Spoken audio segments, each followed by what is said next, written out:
Di video ini kita sama-sama belajar tentang mutasi ya. Jadi mutasi itu ada dua, mutasi kromosom sama mutasi gen ya. Mutasi kromosom itu mutasi yang terjadi di kromosom berupa perubahan struktur kromosom ataupun perubahan jumlah kromosom. Kalau mutasi gen ini merupakan perubahan pada basa nitrogen. Itu ya bedanya. Jadi kalau mutasi kromosom itu berupa perubahan struktur kromosomnya atau perubahan jumlah kromosomnya, sedangkan kalau mutasi gen itu perubahan pada basa nitrogen. Ya, pada DNA kan ada basa nitrogen. Basa nitrogennya itu yang dia berubah. Ya. Kita bahas satu-satu. Yang pertama yakni mutasi perubahan pada struktur kromosom. Ya. Strukturnya berbeda. Ini contohnya namanya delesi. Asal dari kata del yaitu penghilangan, di mana harusnya ada struktur D di sini ya, kemudian dia hilang, penghilangan ya.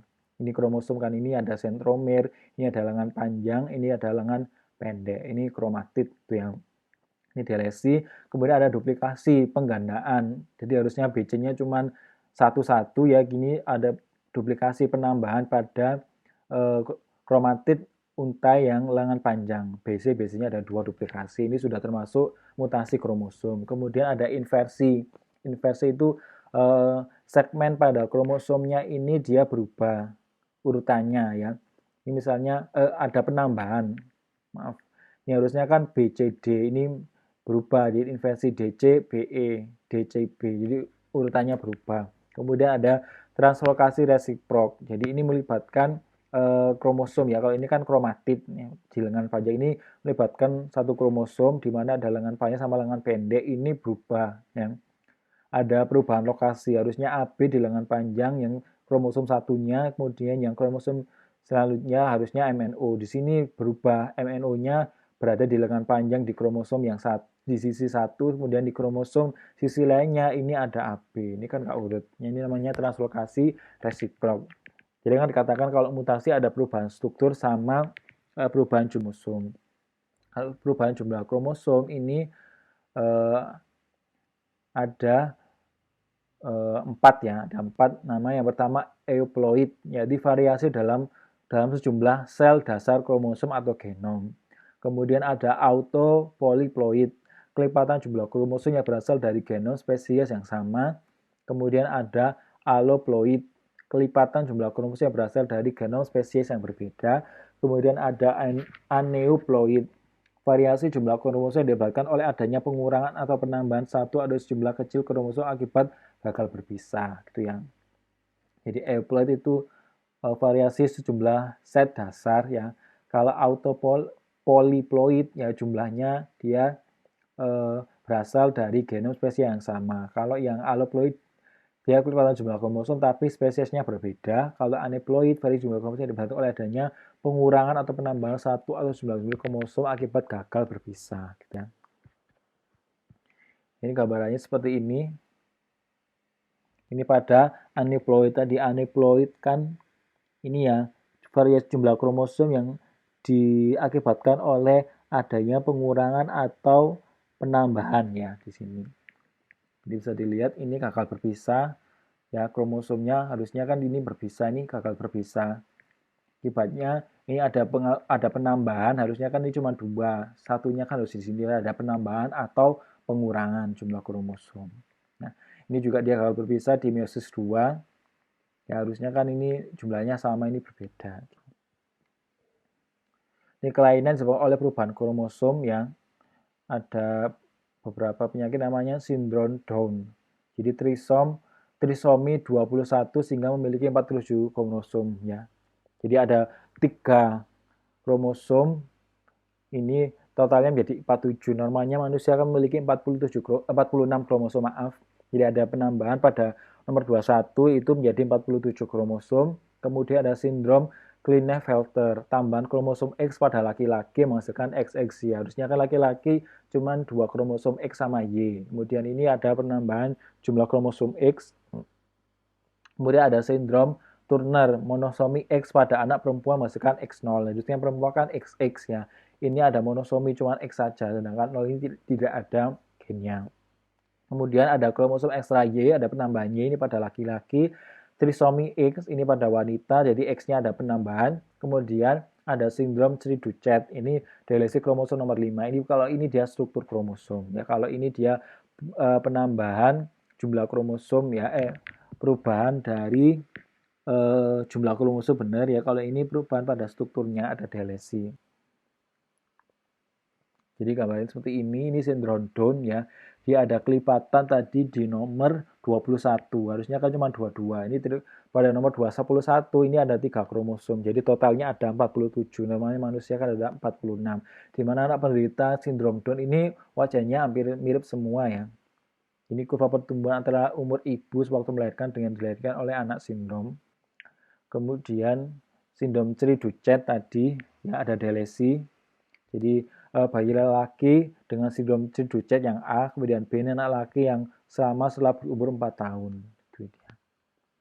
Kemudian masuk ke dalam mutasi gen. Sebelumnya kita bahas dulu tentang tokohnya. Tokoh pada mutasi ini yaitu Thomas Han Morgan tahun 1866 sampai 1945, di mana dia memakai lalat buah, nama latinnya Drosophila melanogaster.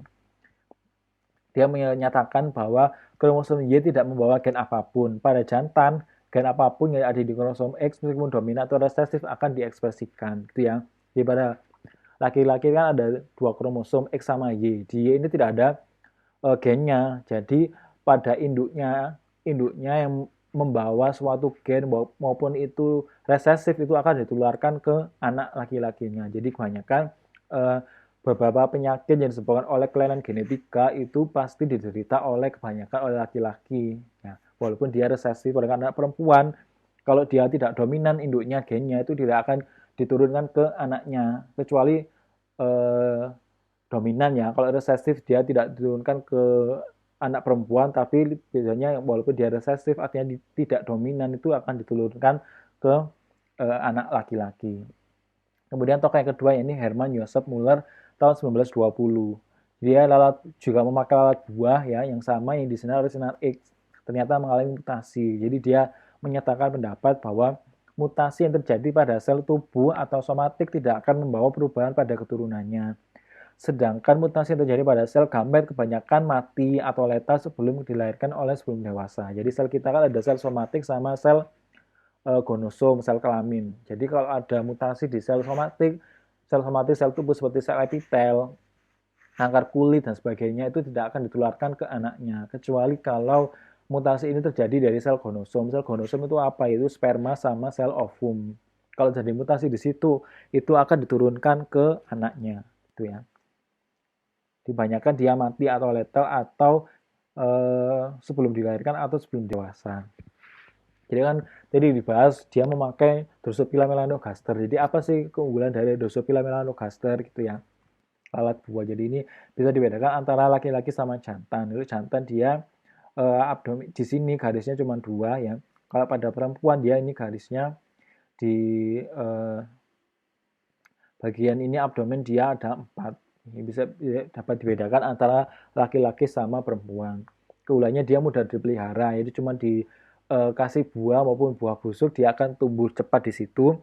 Kemudian siklus hidupnya pendek 12 hari. Jadi tidak terlalu membutuhkan waktu banyak untuk penelitian yang untuk menghasilkan induk ke anak gitu ya. Bayangkan kalau kita memakai manusia yang butuh waktu 9 bulan sekali itu kan butuh waktu yang lama, nggak selesai-selesai gitu ya. Kalau ini dia siklus hidupnya pendek 12 hari gitu ya.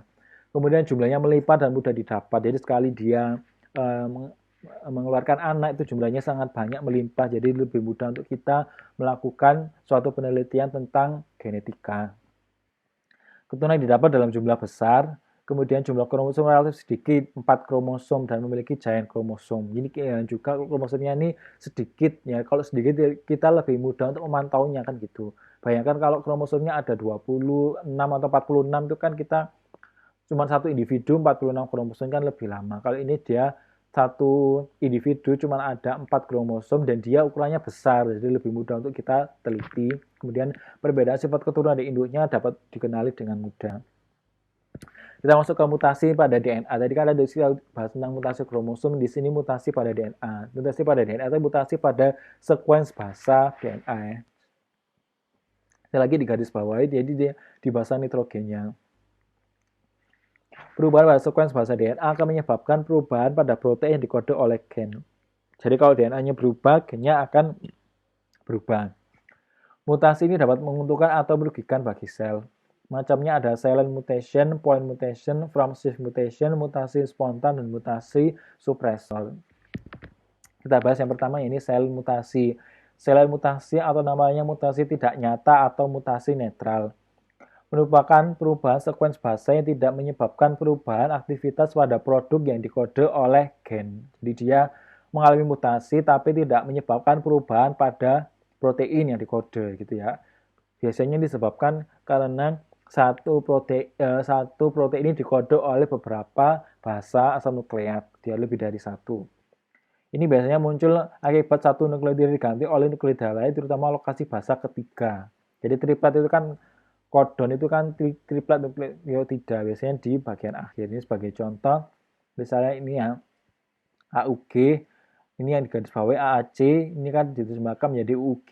AAC UG ini akan diterjemahkan menjadi asam amino fenilalanin, kemudian baru bentuk protein. Di sini pada triplet kodon nomor 3 harusnya kan AAC ini berubah menjadi AAG. Diaplikasi sama UUC tapi masih dibaca sama ini fenilalanin. Jadi dia mengalami mutasi tapi tidak menyebabkan perubahan pada produk asam amino yang membentuk suatu protein. Itu ya, ini namanya saling mutasi. Kemudian kita masuk ke poin mutasi.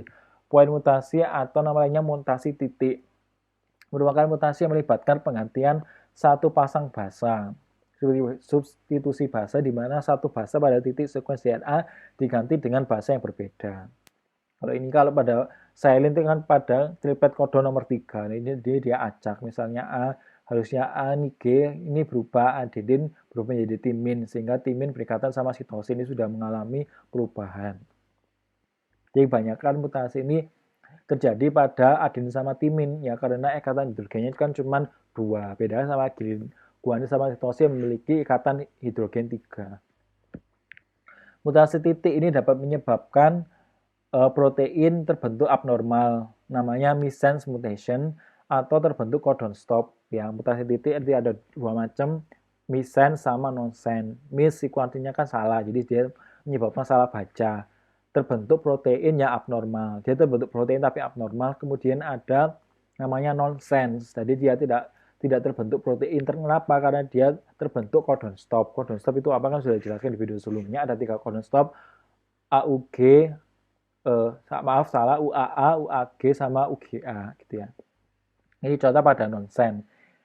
Harusnya kan ini ya, CAG nanti diterjemahkan menjadi asam amino namanya glisin.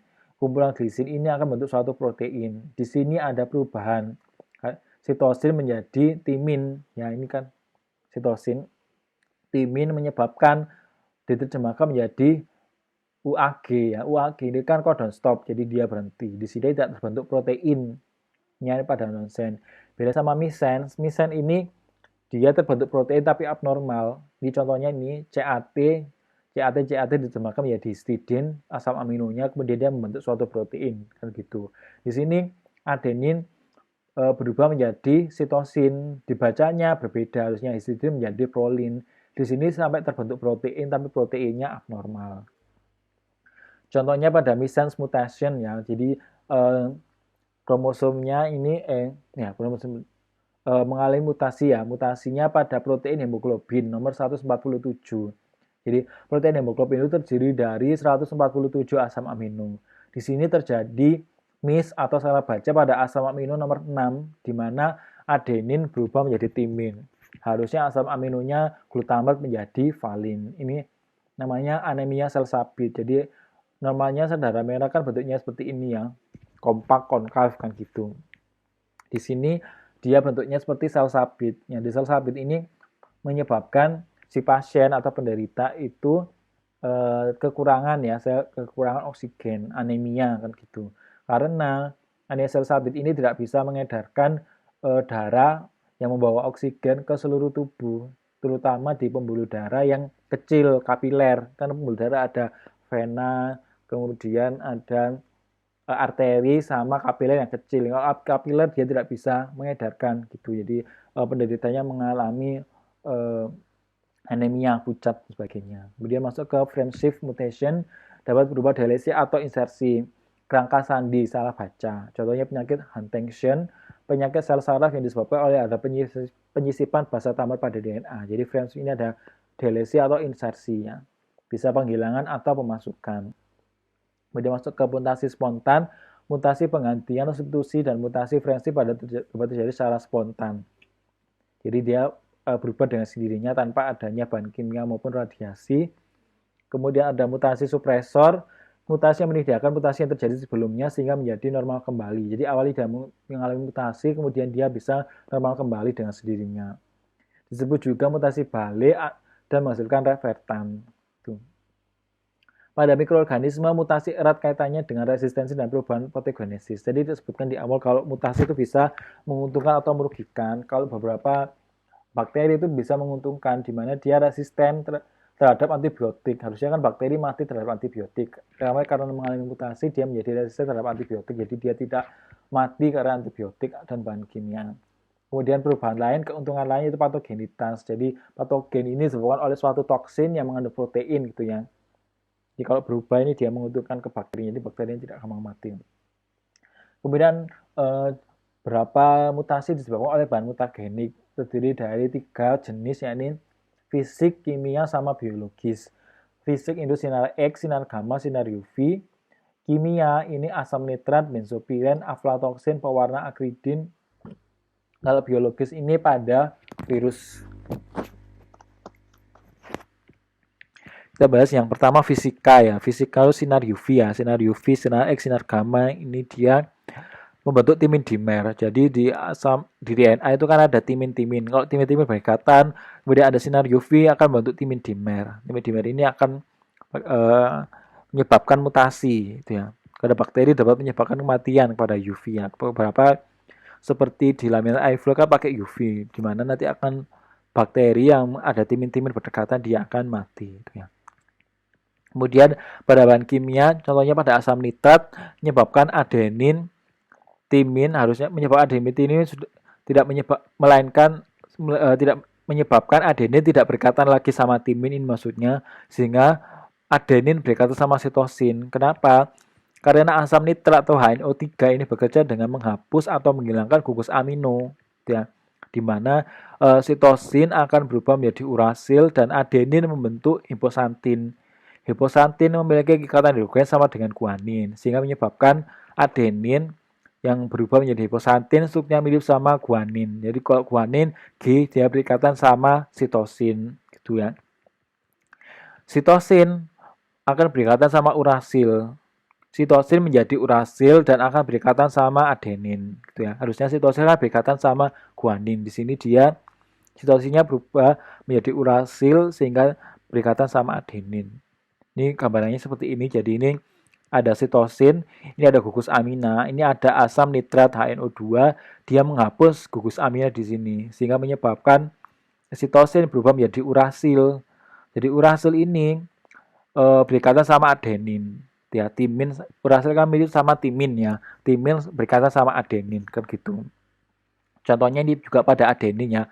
Adenin ini ada struktur aminanya, dia menghapus susu amina ini menjadi adenin menjadi hiposantin. Hiposantin itu mirip sama guanin. Akibatnya hiposantin, guanin yang mirip sama guanin berikatan sama sitosin.